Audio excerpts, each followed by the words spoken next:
I'm Dr. Brower. I'm Dr. Emily. And this week, we're going to start something a little differently. We're still talking straight, but we're talking straight about primitive reflexes, and that is just too much to put in one video. It would bore you to death. So we're going to do a few videos talking about them. So this week, we are just going to talk about them in general. So primitive reflexes are something you're born with. They need to be expressed as you come through the vaginal canal.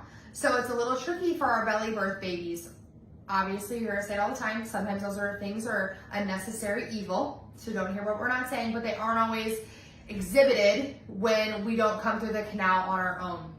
So sometimes we have reflexes that are turned on when they shouldn't be. Sometimes we have reflexes that are not turned on when they should be. I'll kind of let Dr. Emily dive into what that looks like. So our primitive reflexes are controlled by more of our brainstem and our lower brain centers, and they usually go in a certain order. So the whole giving birth thing, if we don't hit one, then we're gonna miss other ones, or we'll hit them later and then we'll hit them out of order.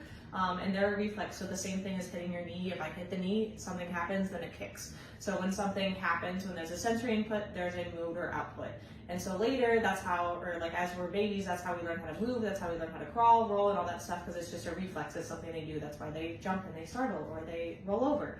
And then later, they learn how to actually move their body on their own through their frontal lobes, and they can actually do what they want to do and not just a reflex, and those eventually get turned off, but they're always there if we need them because we're meant to move. So yes. So fun fact, I'll give you just a little tidbit. I'll probably say this one to the end because that way you'll forget about what I'm gonna say, but something as simple as the startle reflex, you will never hear me advocate for a swaddle at night. I'm not judging you. You do what you have to do. But when we swaddle a baby, we inhibit that reflex. It's a necessary reflex. It needs to be there until a certain point. We can dive more about that into that video, but we don't want to inhibit that too early because it can affect things down the road. So we have lots of the rooting reflex, to eat, the startle reflex to scare, walking. They're all required. Our reflex requires all of them. So they're very important.